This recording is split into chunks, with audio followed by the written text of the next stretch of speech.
Okay. Good afternoon. It's time for our regular halacha shir, and our topic for today is well, I'll let you decide whether it's a happy one or a sad one. The topic is gambling.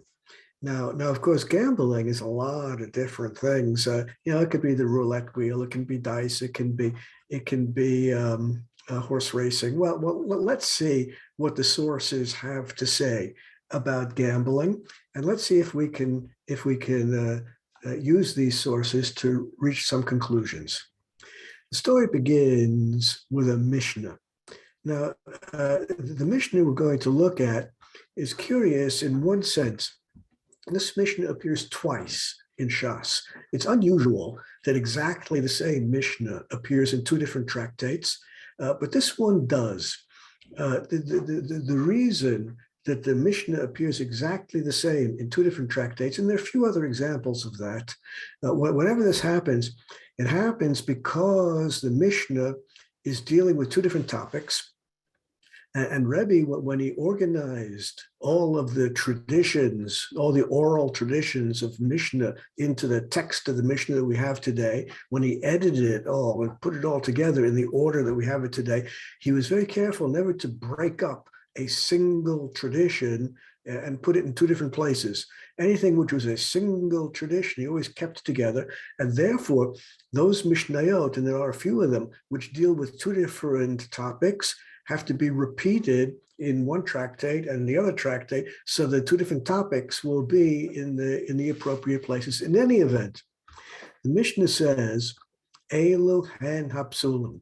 The following people are puzzled, disqualified from giving testimony in a bezdin. Now let's understand that disqualification from giving testimony in a bezdin falls into two different categories. One category of disqualification for a witness in court is the issue of ne'emanut, the issue of reliability. Some people are reliable and some people are not. If you're not reliable, so the court cannot accept your testimony, that's fairly clear. And as far as this is concerned, it doesn't particularly matter whether we're talking about a male or a female, or it really doesn't matter. What matters is ne'emanut, trustworthiness. On the other hand, there's another concept of disqualification in for testimony in Bezdin, in which there's a long lists of people who are disqualified. For example, women. For example, friends and enemies of the defendant. And if you think about it for a moment, you'll realize that this category of disqualification is not a logical one. It's not a reasonable one. After all, friends of the defendant are disqualified from giving testimony, even if they want to testify against the defendant. Enemies of the defendant are disqualified from giving testimony, even if they want to testify in favor of the defendant. Well, as far as reliability is concerned, you have someone who hates the defendant testifying in his favor, or someone who loves the defendant testifying against him or her. Well, that's a pretty good sign of ne'emanut, of trustworthiness, of reliability. They're probably telling the truth. Well, these two different categories have two very different applications. If we're talking about something which is purely of ritual interest, the decision of the court is going to have a ritual mitzvah conclusion. Then all of these categories, women, people who love the defendant, people who hate the defendant, relatives, all these categories apply because the rituals have to be done correctly, and there are all kinds of disqualifications for the rituals. If, however, we're talking about a different kind of court case, which is not simply a matter of fulfilling rituals, establishing when the new moon has appeared, so the holidays will be on at the right date. That's a ritual matter. So all the disqualifications, all the ritual disqualifications apply. If the case before the court is not of a ritual nature, just a question of who owes who money, who hurt whom, and who has to pay restitution. If it's only a simple matter of civil law, then the only thing we're interested in is ne'emanut, reliability. And the court is going to have to judge in every individual case. Does the court think this person is reliable? Does the court think this person is trustworthy? In which case, the testimony can be accepted. But the following are disqualified. And it's a long list. I'm only quoting part of the list. Among the list is hamisachek b'kubiya, someone who plays with dice. Now, kubiya, the dice, everyone knows what dice are. Someone who plays with dice is disqualified for testimony. Now we're beginning to wonder why. What's so bad about playing with dice? The next thing in the list is hamalva beribis, someone who lends money for interest, in loans between two Jews. No interest is permitted. Someone who violates that halacha is disqualified from giving testimony in court. Well, I want to focus, of course, on the misachek b'kubiya, the dice player. What's so bad about playing dice? Well, that's exactly the question the Gemara is interested in. And the Gemara has two opinions about what is so bad about playing with dice. First opinion is Rami Bar Chama. We'll come to Rav Sheshes' opinion afterwards. But the first opinion is Rami Bar Chama. He says, what's so bad about playing with dice? Mishum tahavi asmachta v'lav kanyin. Because playing with dice is an example of asmachta, and that's terrible. Now, what's asmachta? I'll explain to you what's going on here. In order for transfer of ownership of property to be valid, you sell something to someone or you give something to someone as a gift. Yeah, there are many mechanisms for transferring ownership, sale, gift, inheritance. The list goes on and on. One of the key elements in transfer of ownership is Gemirat Hadat, a meeting of the minds. If you have a buyer and a seller, you need a meeting of the minds, an agreement that ownership is of the object being sold, the object being purchased, agreement that the ownership is flipping to the other person. Without that meeting of the minds, a sale is impossible. A gift. You want to give a gift to someone, you need a meeting of the minds, gemirat da'at in Hebrew. The giver and the receiver have to both agree that the ownership should flip from the giver to the receiver.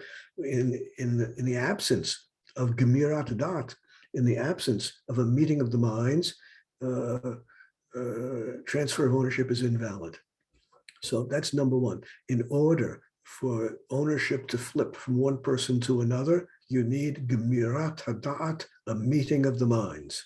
Number two, the second requirement you need in order for ownership to flip from one person to another is an event in the real world, an action in the real world, which symbolizes the transfer of ownership. It's not enough that it's all in their minds.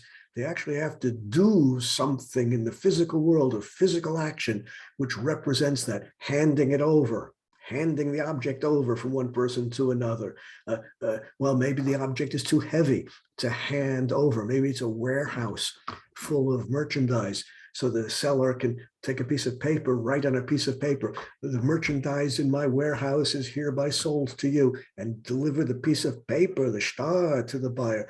A handshake could be enough, but there must be an event in the real world which represents the sale. It's not enough that they were mentally in agreement. You need a physical event, a handshake, something to represent that. Now, one of the principal differences between halacha and non-Jewish systems of law, well, I don't know all non-Jewish systems. One of the main differences between halacha and Roman law, or European law today, or common law in English-speaking countries, one of the big differences is that the other systems of law also require meeting of the minds and an act in the physical world. But the other systems of law outside of halacha do not require that these two things be simultaneous. According to common law in the English speaking world, according to Roman law, which is the basis of European law today, it's enough that there's a meeting of the minds and there was a handshake or some deed in the real world, that it didn't have to be simultaneous. Halacha demands that the physical representation of the sale, the handshake, the delivery of the property, the delivery of the document, the shtar, the sale document, whatever the physical event is, must be simultaneous with the meeting of the minds. That's demanded by halacha. And Rami Bar Chama in the Gemara points out that ordinary gambling fails this test. Why? I'll give you one or two examples. You'll understand right away the problem, and you'll be able to multiply examples endlessly. Imagine for a moment that you are playing roulette. I don't care what the game of chance is, roulette, whatever it is. The gambler puts his or her money, or his or her chips, which represent money, down on the table. If it's roulette, you choose, you guess where you think the roulette ball is going to fall. So you put your money or your chips down on the table. The croupier spins the wheel. The ball lands where it lands, and you lose, because most people lose. When you lose, then the croupier takes your chips or takes your money for the house. In the unlikely event that you win, then you not only get your money back, you not only get your chips back, but you get more because you won. But that's the way it works. Now, the physical event was putting the chips on the table. The table belongs to the house. The physical transfer of the chips from the possession of the gambler into the possession of the house happened before the roulette wheel was spun.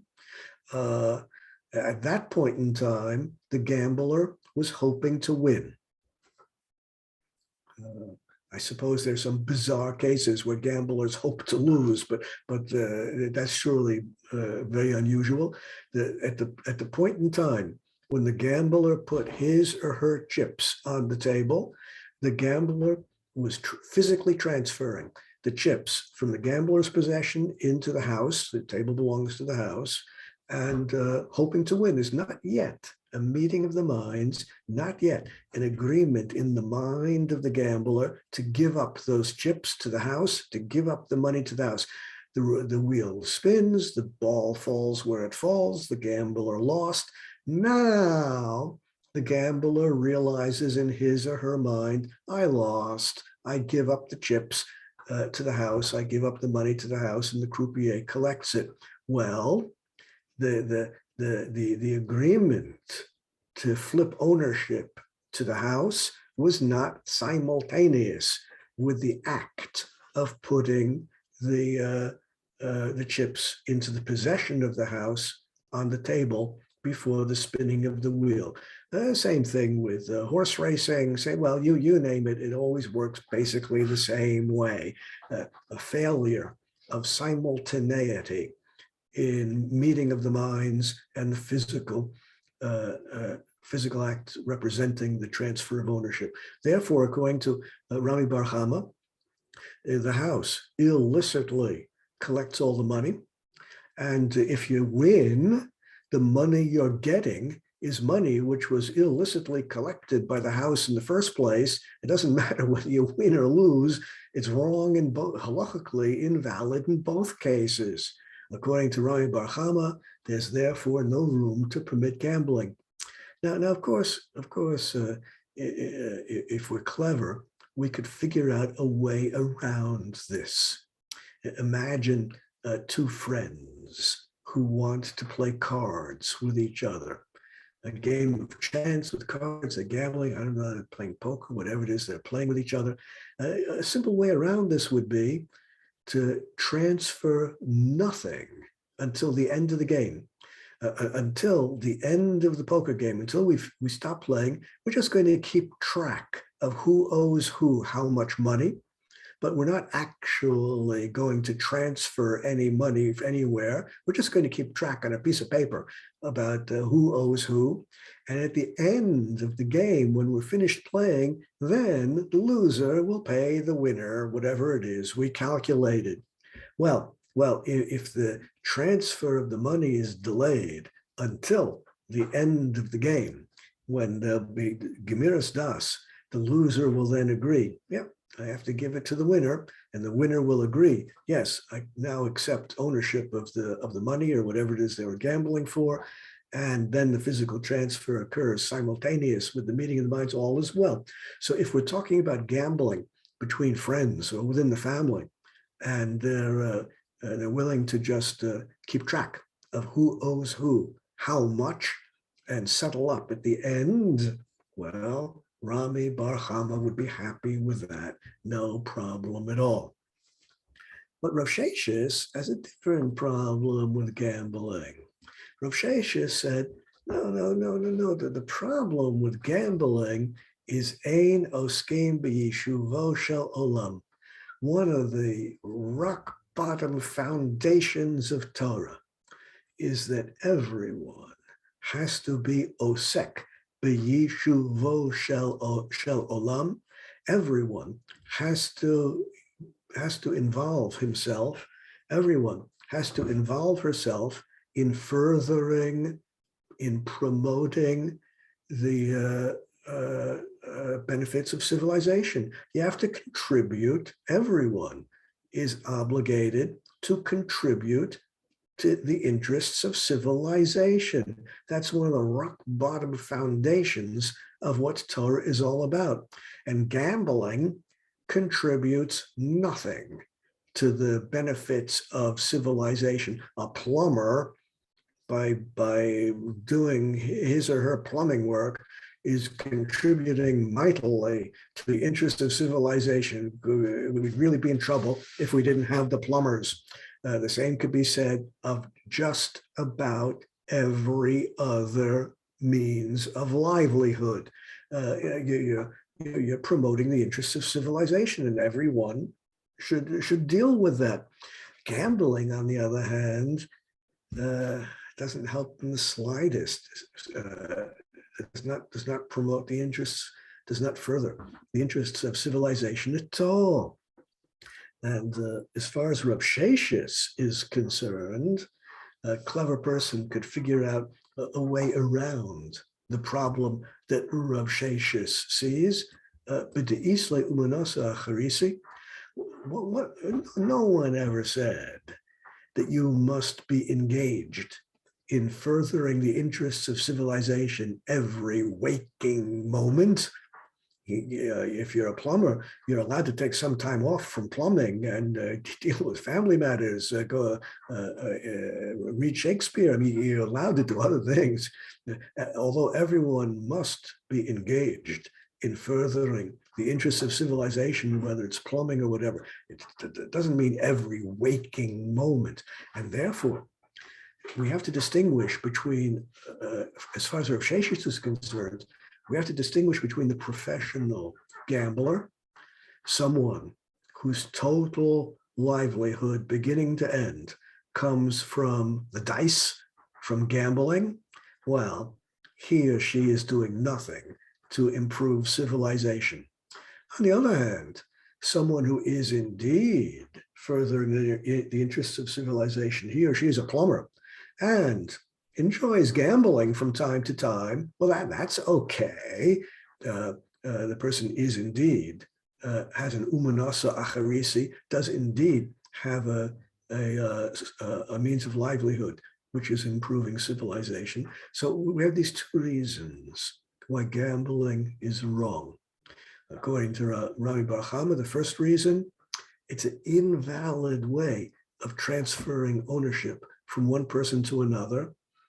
And we figured out a way around that, which would be satisfactory for friends or within the family. Rav Sheshes, the second opinion, holds the whole problem is you're not furthering the interests of civilization, and a way around that would be to have a livelihood which does promote civilization, and on the side you have fun by gambling a little bit. But now given these two approaches to understanding the evil of gambling, we want some guidance of the poskim about which opinion is the definitive opinion, which is to be embraced. After all, we want to know, if we want to gamble, we want to know which way to go in order to make it acceptable. Well, what Rambam says, Misachek B'Kubia, someone who plays dice is disqualified from giving testimony. After all, someone whose livelihood comes from gambling, someone who is not promoting, someone who is not furthering the interests of civilization at all, there's something perverse. There's something perverse about the way that person understands the world, and we can't trust that person in court. The who Shaloti Yellow, we're talking about a full-time professional gambler. If it's a plumber who gambles a little bit, well, that person retains his or her reliability in court. But if we're talking about the professional gambler whose total livelihood comes from the casinos or the racetrack, whatever the form of gambling is, no good. That person is disqualified. That person has something perverse in his or her view of the world.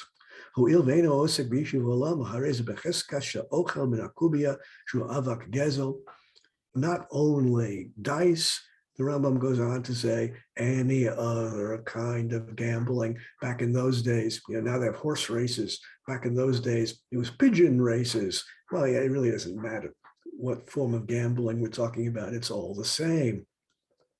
The same Rambam also says in another passage, Mishnah Torah, Misahakim B'Kubia, those who play dice or any other game of chance, Hareze Gezel Medivrehem, it's considered invalid transfer of goods, invalid transfer of money.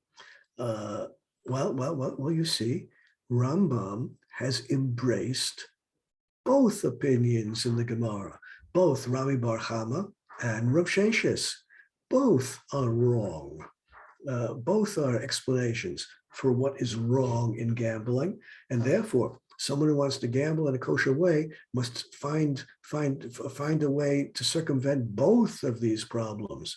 Number one, you have to just keep track of the of who owes who how much money and settle up at the end, which means we're talking about gambling within the family or among close friends who trust each other and that they'll be able to settle up at the end of the game.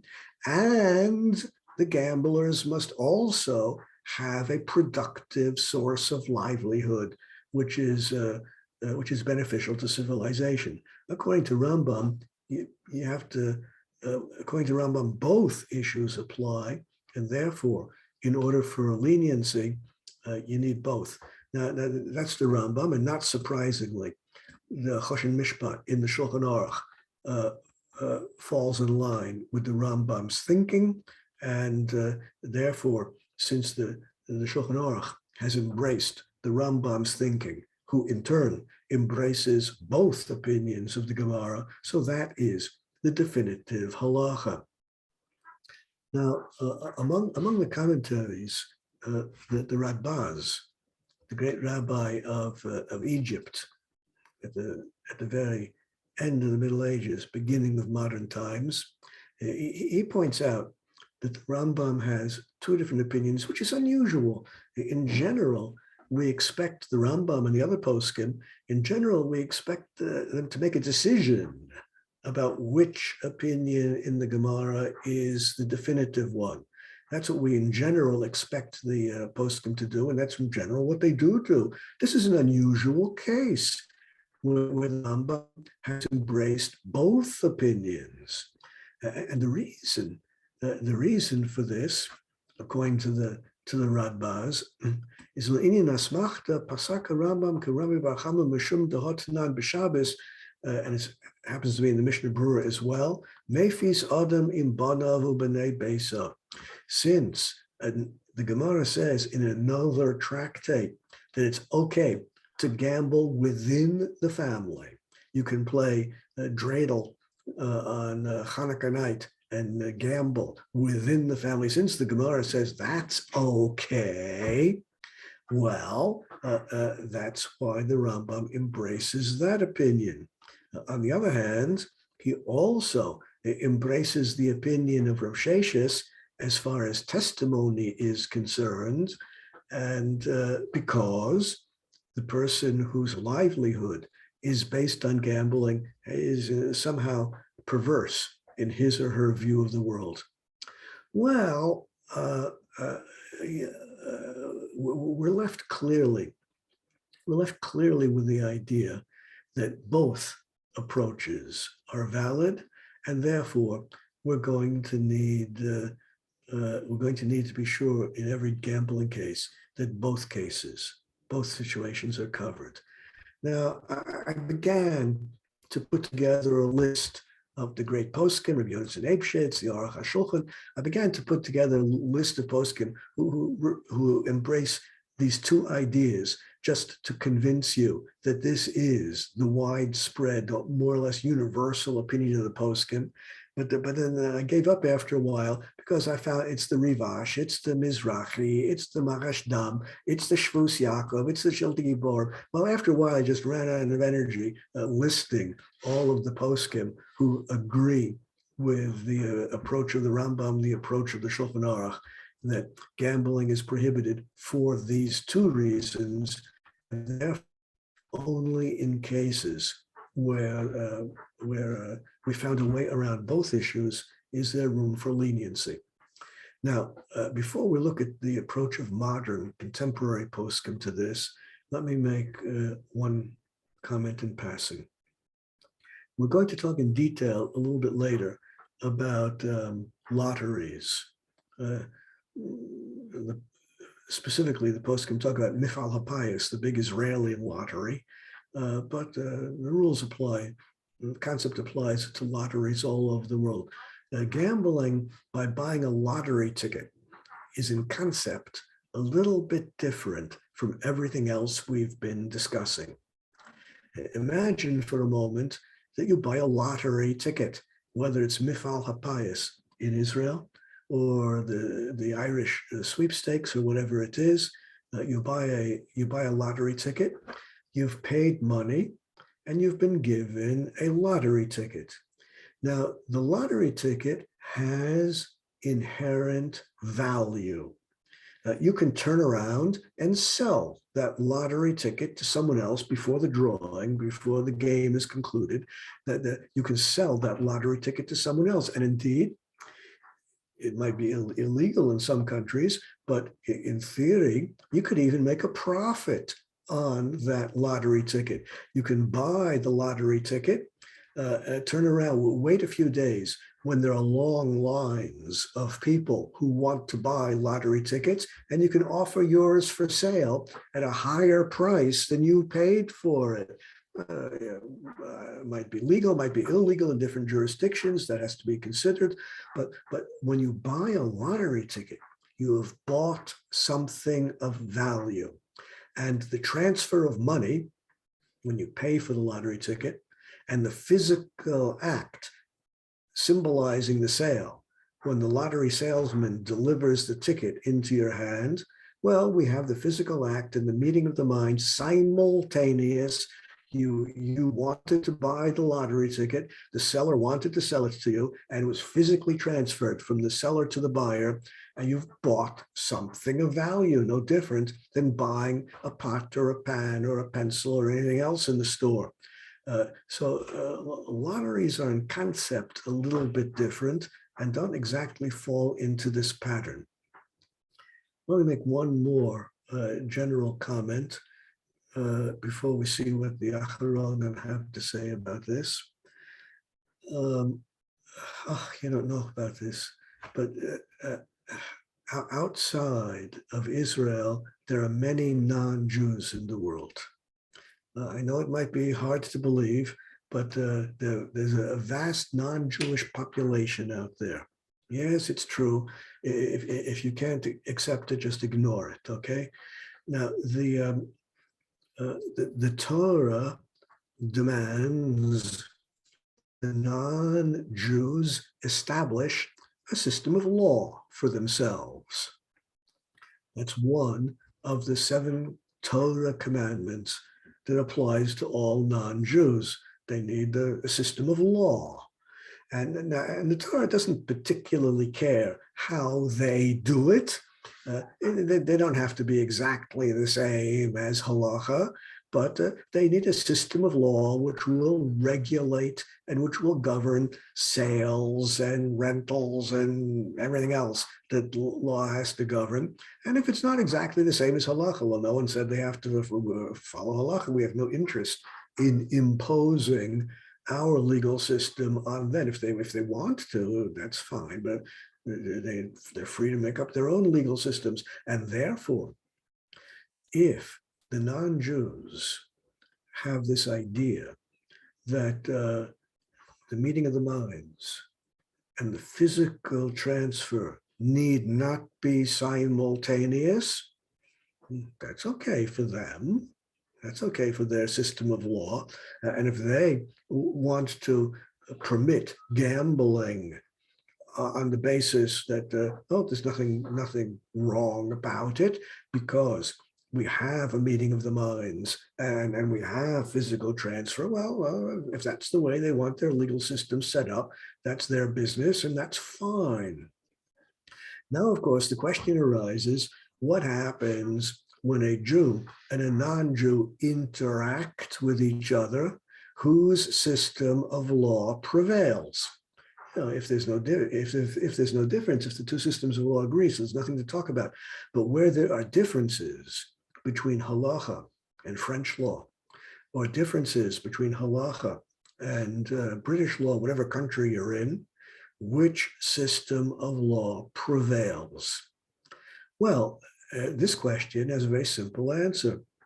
Since we have no interest in imposing our halacha on the non-Jews, if they want to follow French law, Spanish law, British law, whatever country they're in, it's fine with us, and we can interact with them according to their laws, as long as our transaction with the non-Jew is valid according to the law of the non-Jew.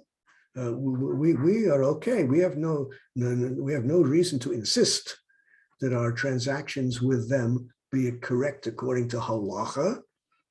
We have our system of law.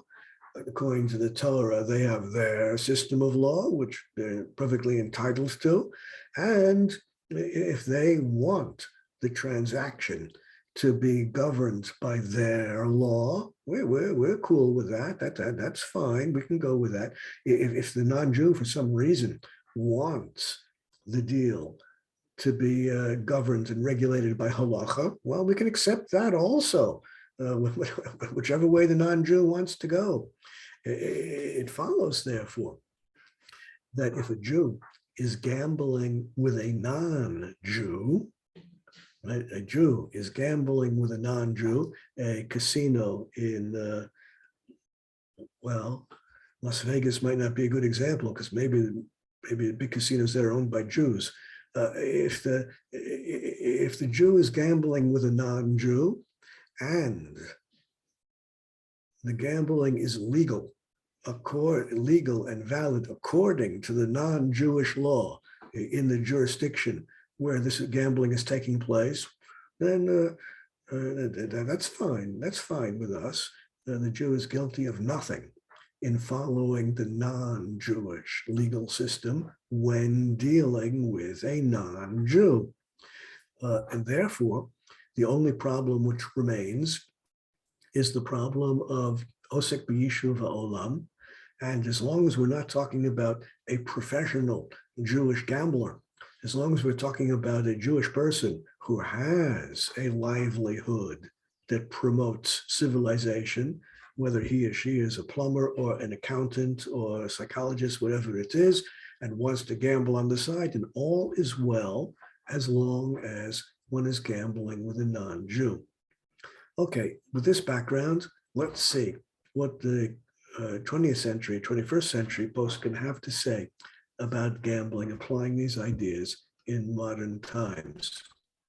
Shelot Yeshurun, written by Rav Felder. Rav Felder was originally from Eastern Europe, survived the Holocaust, ended up in Canada, where he became one of the leading poskim of North America.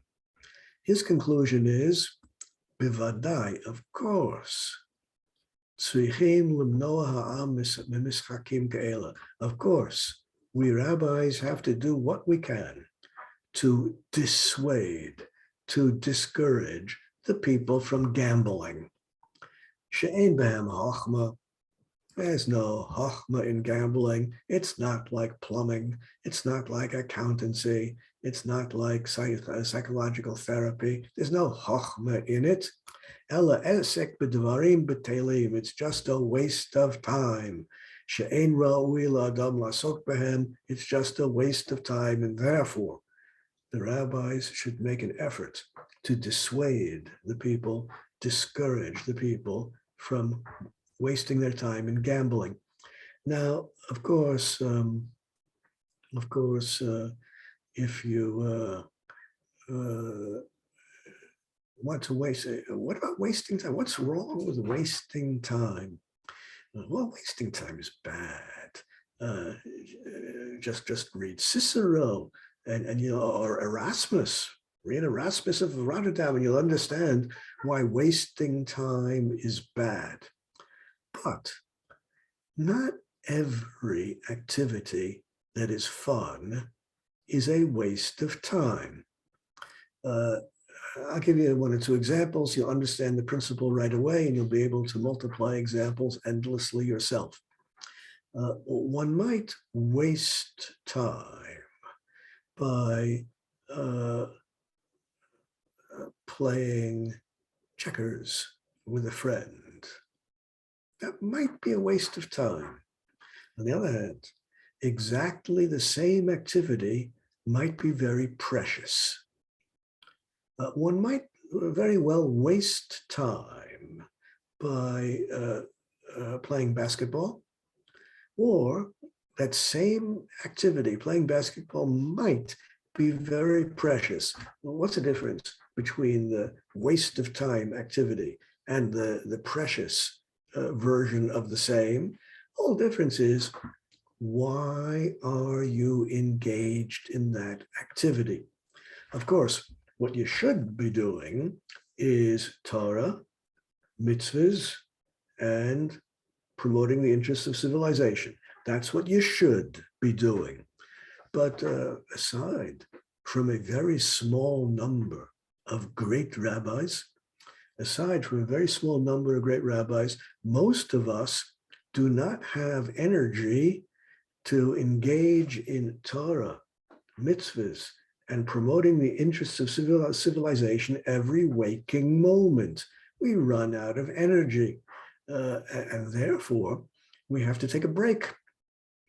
Therefore, we must take a break and play checkers with a friend, or solitaire on the computer, or play basketball or something, in order to refresh ourselves, so that we can return to Torah, mitzvahs, and promoting the interests of civilization with greater vigor. If the reason you are diverting yourself whether it's checkers, basketball, or solitaire on the computer, if the reason you are, the kavanah, the motivation for what you're doing is so that you will be able to return to beneficial activities, Torah, mitzvahs, and civilization with greater vigor later on, well, you've just transformed the leisure activity. You've just transformed the leisure activity into something that is very precious and good. And therefore, although the rabbis should indeed discourage waste of time, sometimes playing solitaire might not be a waste of time. Sometimes it might be very precious, in which case that's exactly what you want to do. Well, not only is it undesirable to gamble because it's a waste of time, but as we've seen, many poskim hold it's prohibited either for this reason or that reason. And therefore, the Sheilot Yeshurun concludes, Yesh le'esor bingo ba'ulam beit knesset. No synagogue should ever allow a bingo game to take place on their premises. Afilu letzorchei beit knesset, even if they're trying to raise money for the synagogue. Yeah, that's very nice, raising money for the synagogue, but it doesn't justify gambling. And that's what bingo is. Oh, Talmud Torah, if they want to raise money for the school. No, that does not justify bingo. Inami, kevan tahave bizayin lebeit knesset. Aside from the prohibitions of gambling, which we have seen, playing bingo in the synagogue is a bizayin, a disrespect for the synagogue building. Af alpi shebu'ulam beit knesset ein kedusha, even though the bingo takes place in a hall, which is separate from the part of the synagogue where they daven. It's in the catering hall. Kevan dein mispalim shamel b'krai. It's not the part of the synagogue which is usually used for davening. Nonetheless, asur levazot makom kazeh. Nonetheless, one should not do anything disrespectful, even if it's just the catering hall of the synagogue, even if it's not a part of the synagogue which is used for prayers. Bottom line, no bingo. It's bad. Okay, let's go one step further. The Igros Moshe, Reb Moshe Feinstein, I hope needs no introduction. He also speaks about bingo.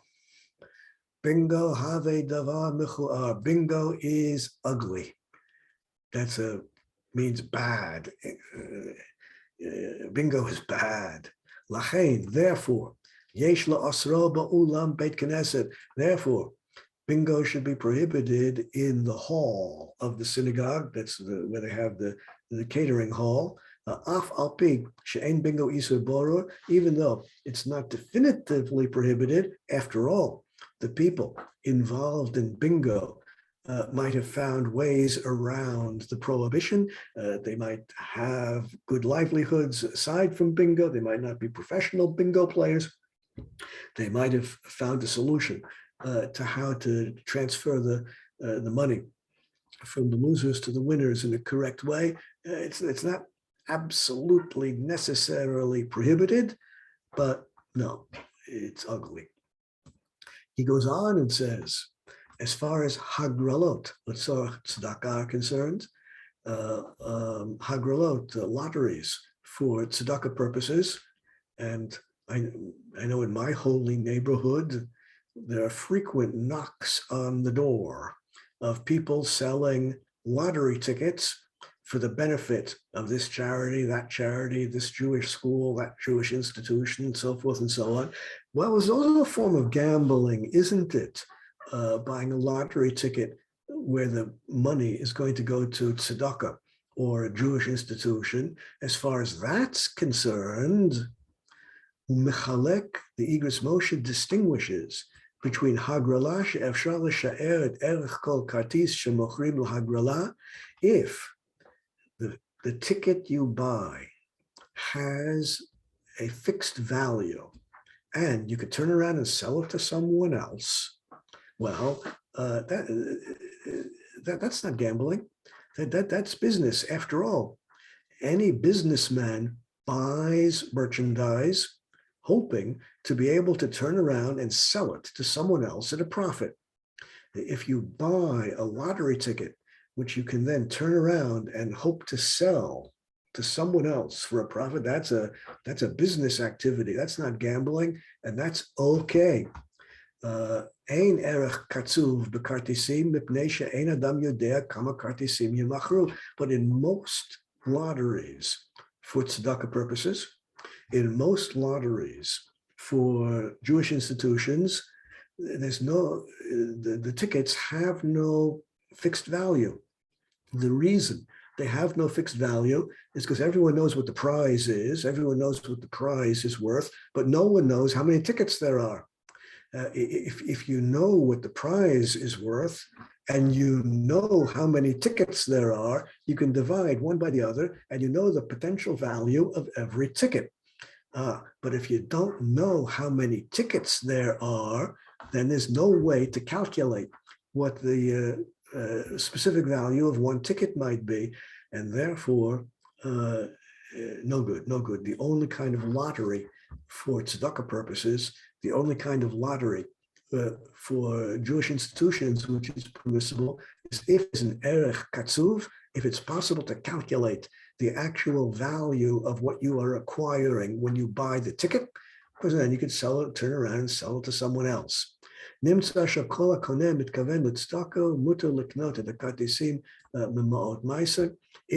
there's a fixed number of tickets, then indeed you can buy those tickets, and since you're promoting tzedakah, you can even use your Meiser money for that.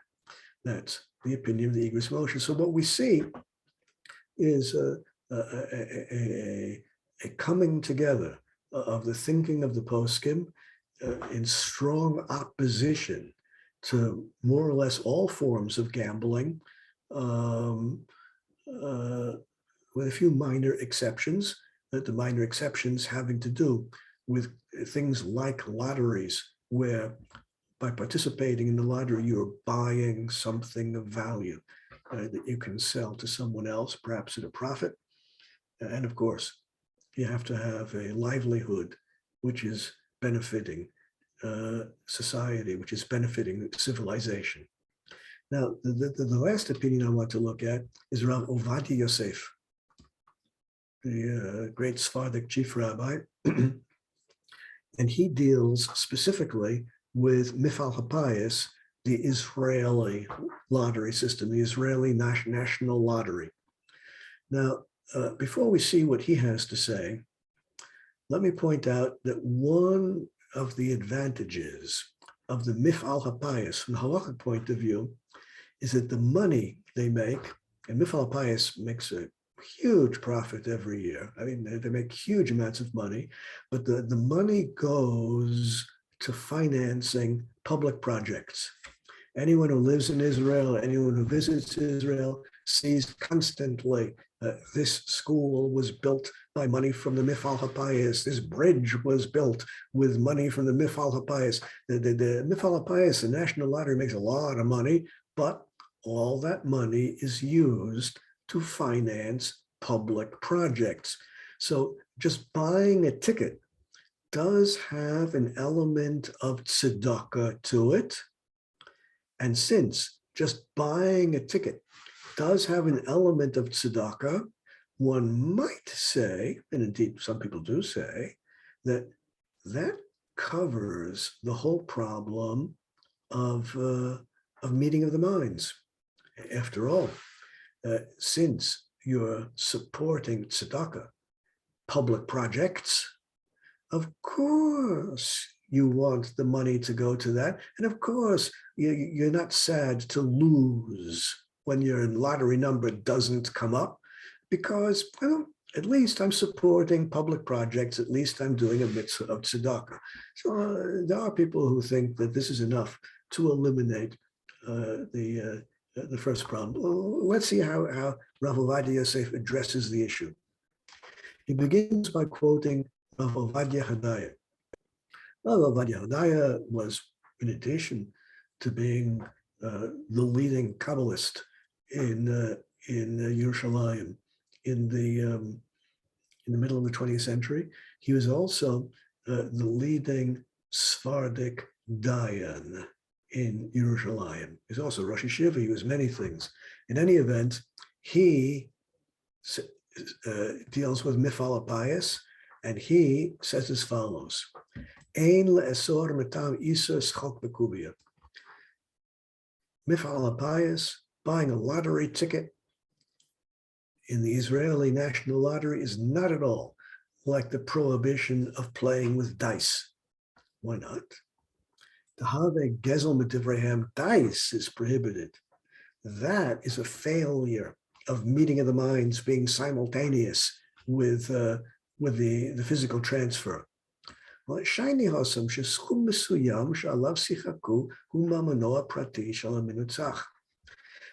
in dice, roulette, blackjack, in all the other forms of gambling, we're talking about the private money, or perhaps they're gambling for objects, whatever it is they're gambling for, whether it's money or physical objects, these are the personal property of the gamblers.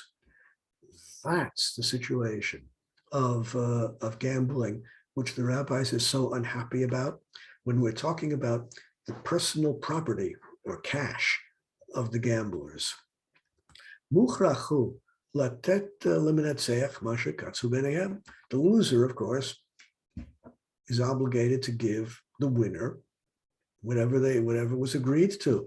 That's the problem of failure, of simultaneity in meeting of the minds and physical action. Sometimes you go broke playing dice or any other game of chance.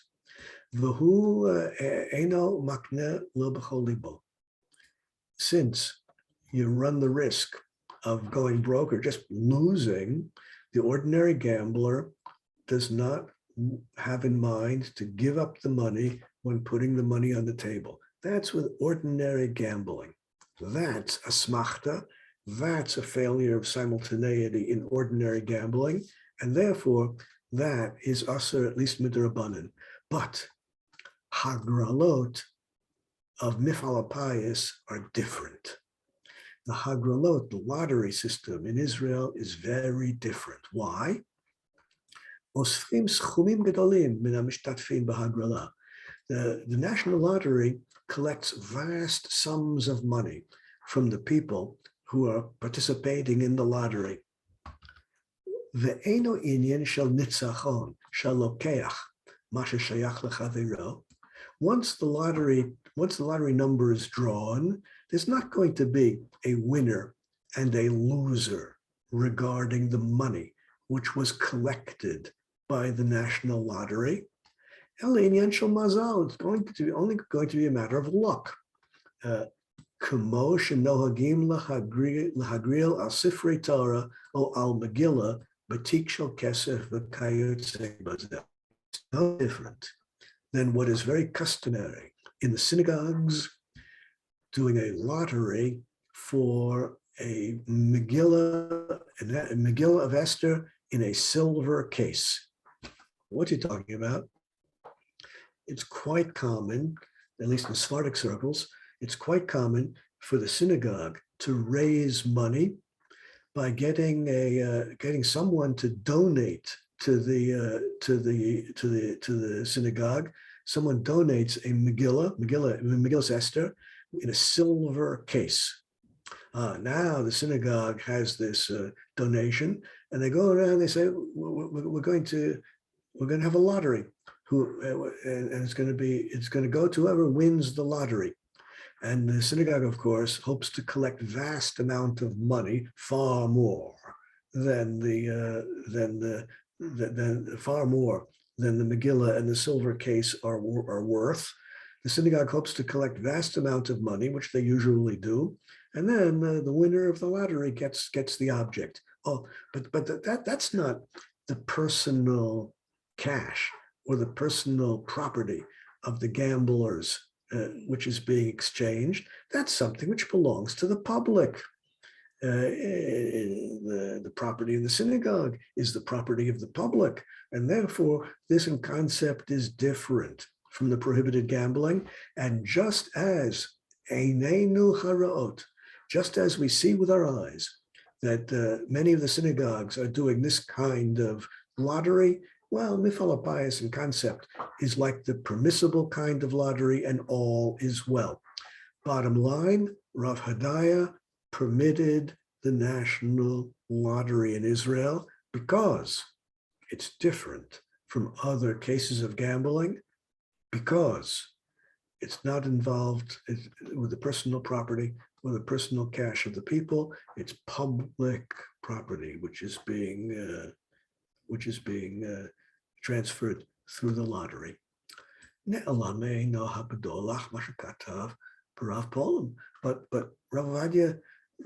Ovadia Hadaya was wrong to be lenient. He somehow missed the fundamental concept which we find in the Sefer Rav Pa'olim, sheyesh chiluk ben hagrala al chayfetz Sefer Torah shazocha eno notel min ha'ma'ot shel mishtatfim. The reason it's okay to have a lottery for that Megillah in the silver case is because whoever wins is not going to get the cash which the participants in the lottery paid in. Instead, the winner is only going to get the physical object. It's not the cash which the winner is going to get. Very different than roulette or horse racing, where the winner gets the money that the other gamblers lost. Who not know beratzon la'achar shekibel damav yoter, and the gamblers are happy to in the lottery's case in the synagogue, the people are happy to do that. Masha ein kain notel ma'ot hagrala ashem mishtatfim natnu b'kaspam prati. But in the national lottery, if you win, you're getting the money which the losers paid in. And that is what is prohibited. Hazoche b'payes lokeach mekesef hamishtatfim havale gezel medivreihem. And therefore the problem of a smachta applies. Therefore, if you don't have a livelihood which is productive, that problem applies. In the lottery, the winner is getting the money which has been lost by the losers. That is prohibited, unlike the lottery of the Sefer Torah or the Megillah in the silver case, where the money of the losers, even the money of the winner, is all going to the synagogue, and the winner only gets the physical object. Maskana Dedina, bottom line conclusion, Asur lishtatef b'keniyat kartizeh mifal habayis. Mifal habayis is simply prohibited, and that's all there is to it.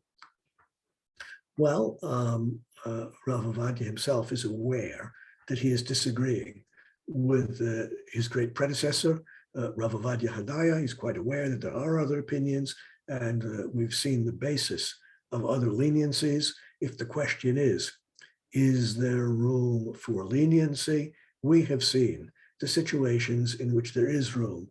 The simplest case is when you're gambling with a non-Jew in a way which is legal in the place where you are gambling, and you have a livelihood aside from gambling, which is productive. That's the simplest case, which is permitted. Similarly, among friends or relatives, if they trust each other to settle up at the end of the game and only keep track of who owes who how much money, and then settle up at the end, that would be okay, as long as they are not professional gamblers and have reasonable productive livelihood aside from that. And the case of the lottery, which we see here, is controversial. Most poskim are opposed, but we've seen the basis of the lenient poskim as well. Those are the principal ideas regarding gambling. I'm going to pause at this time and ask you if you have any questions. Just one little question, please. Yes, Jody. Just in terms of a lottery ticket having value, there's not a difference between potential possible value and actual value? Well, it's the same thing in any business transaction. The merchant who buys whatever merchandise he buys is hoping that he or she will be able to sell it for a profit, but that's not for sure. Sometimes they make mistakes, and the merchandise simply cannot be sold and has to be sold at a loss. Actual value, whereas the ticket. It happens. Yeah, just as any merchandise might go up in value or down in value, the lottery ticket might go up or down. I don't quite get why it's the same thing. The merchant invests money in buying merchandise, hoping that the value is going to go up. Right. Well, if you buy a lottery ticket, hoping that the value is going to go up and you'll be able to sell it to someone else, well, that's in concept the same. Okay, thank you. Of course, it might not be legal in your jurisdiction. That's many places have laws prohibiting scalping. If it's prohibited according to the secular laws, so of course it's prohibited, but it might be legal in some places to invest in lottery tickets. Thank you. Okay, any other issues need to be discussed now? Rav Fink? Yes. I'm sorry, it's a totally different topic. Okay. I think she's frozen. Yeah, frozen. Okay. I just want to say thank you for the awesome class. It's so interesting, and thank you for presenting it the way you do. It's Well, you are a long time since I've heard you. You're mightily welcome. Okay, I'm sorry. Yes. Can you hear me now? Yes, we're Okay, together. I have a question on a different topic. I have a question about brachot. Yes. Okay. I was learning in the Gemara, and it talked about essentially making like a date paste or a date roll or whatever, that they're the bracha, even though you can't see the shape of the date anymore. Mm-hmm. Bracha is still berei pri ha'etz. Correct. Okay. So I make something here, we call them super balls. I mean, the majority of it is dates, and the other things are similar. It's got some coconut in it and cacao nibs and a little bit of nuts and whatever. And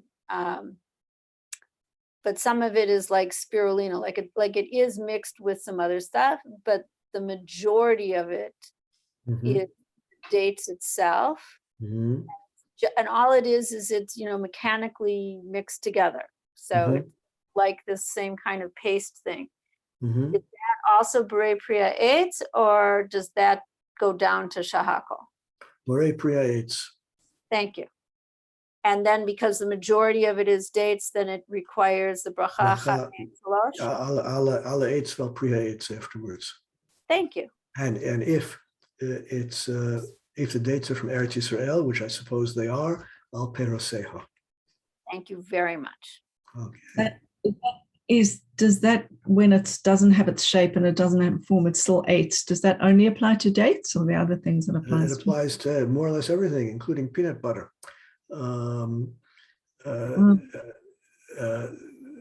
Tons and tons of peanuts are consumed every day in the form of peanut butter. And therefore, peanut butter should be berei pri ha'adama. I know that many people are saying shahakol, and I do not object to that. But what the Shulchan Aruch talks about is povodlia. Povodlia in Polish is plum jam. You can look on Wikipedia and get the recipe, or if you have difficulty finding the recipe for povodlia, let me know. I'll send you an email link to the recipes. It's it's the sort of thing which nowadays people do with a food processor. In the old days, it required mashing until it would be a smooth paste. And the Shulchan Aruch says flat out that it retains its original bracha. Wow. Okay, so we're talking about things where it's converted by mechanical means, not by Correct. cooking. Correct. I just want to be clear to everybody else. So like it doesn't include applesauce Right. Yeah. because Well, that's cooked. The main question is not whether it's cooked or raw. The main question is this a normal way of eating it? Things which are normally eaten cooked. So the fact that it's cooked does not deprive it of its bracha. Okay, so then applesauce would be perpetuates? Yeah, if that's really what it is, homemade applesauce is surely made from apples. When you buy commercially, well, you want to check out what the ingredients really are. But if it's really applesauce, yeah, perpetuates. And Okay. orange juices? Orange what? Juices, juice. Orange juice. No. Anything which is liquid is shakol. What I recall the Gemara saying. It had to include the mamash, the actual flesh of the fruit. Yeah, even so, the example of the Gemara is beer, which is made from barley, but it's entirely liquid, and therefore, even though it's made out of barley, it's shakoli b'dvaro. Anything which is liquid has to be shakoli b'dvaro, unless it's wine. Really? Even if it's got the pulp in it? Correct. Mm. Liquid. Well, yeah, if you're interested specifically in this question, Margaret Visser has a lovely, really a I beautiful book. unfortunately have to run because I have to go to the funeral. Thank you all very, very much. Elena, Have a wonderful week. Shabbat too. shalom. you too. Good to see you, Nahama Wells. Yeah, the history of beer is delineated very well by Margaret Visser in her book "What's for Dinner," and she points out that until the late 17th century, beer had a lot of barley chunks floating around in it. The clear beer began, which we're familiar with today, began only at the end of the 17th century. And it happened at the time when they switched from beer mugs that were made of earthenware to glass mugs where you could see through them. And then they wanted the beer to look a lot better. But the bottom line, the beer the Gemara is talking about had a lot of barley chunks still in it. It's still liquid and shakoli b'dvaro. Great. Thank you so much. Okay, have a good week and eventually a good Shabbos. And I look forward to seeing you all again. Rav Fink, good to be in your class again. Thank you. Is it possible to get the source sheet a little ahead of time and the topic? Oh, yeah, I will make inquiries in the office whether or not I can supply it to the office, and then they can send it out by email. I'll make inquiries how maybe difficult with the that is. recording. Yeah. Okay. Wonderful. Very Thank good. you. Okay. Shalom, shalom. Shalom, shalom. Leave me.